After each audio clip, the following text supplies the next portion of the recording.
আলহামদুলিল্লাহ, সকালে যেহেতু আমাদের খামারের কাজটা একটু কম ছিল, এজন্য আমরা সকাল সকাল বেরিয়ে পড়লাম আমাদের নতুন বাড়ির উদ্দেশ্যে। সেখানে আমাদের কিছু কলা গাছ লাগানো ছিল।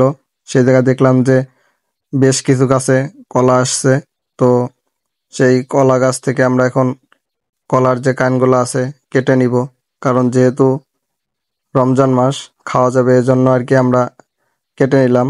তো একটা গাছ থেকে কাটলাম, আর একটা গাছও দেখলাম যে বড় হয়েছে। তো দুইটা গাছ থেকেই কাটার পরে আমরা এখন এইগুলারে, যেহেতু পুকুরের পাশে পড়ছিল, সুন্দর করে কাটার পরে এই কাইনগুলা সুন্দর করে উঠাবো। উঠানোর পরে তো এই জায়গায় আমি টেনে উঠালাম, উঠানোর পরে দেখলাম যে না, সবকিছু ঠিকঠাক আছে। এই জন্য এক কান কাটার পরে সেটা উঠালাম উপরে। আর এক কান দেখেন ইসের ভিতরে, ঘাসের ভিতরে যে পড়ছে। তো এইটা আনতে যে আমার হাত অনেকটাই কেটে যায়।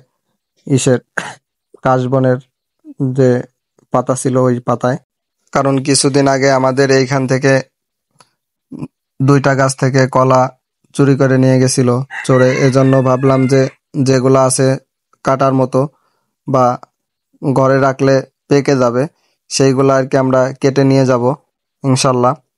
তো যেহেতু আমাদের খামারের কাজের চাপ আজকে সকালে একটু কম ছিল, এজন্য আমরা সকাল সকাল বেরিয়ে পড়লাম। তো এখানে আর একটা গাছ ছিল, তো সেই গাছটা অনেকটাই ভিতরে থাকার কারণে আমরা বুঝতে পারছিলাম না। পরে আম্মু বলতেছে যে ভিতরে আর একটা গাছ আছে, ওই গাছে দেখো ইঁদুরে কলা খেয়ে ফেলছে। তো ওইটা পারলাম, পাড়ার পরে দেখলাম যে হ্যাঁ, আসলে ইঁদুরে খেয়ে ফেলছে। তো ওই কানটা মোটামুটি গাছ থেকেই পাকা হয়েছিল, দু একদিন ঘরে রাখলে আর কি পেকে যাবে।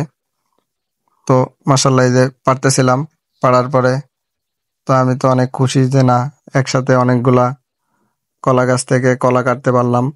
তো এই গাছ থেকেও কাটলাম, টোটাল আমরা 4 কান কলা কাটছি। আমাদের এখানে আরো 5টা 6টা গাছে কলা আছে।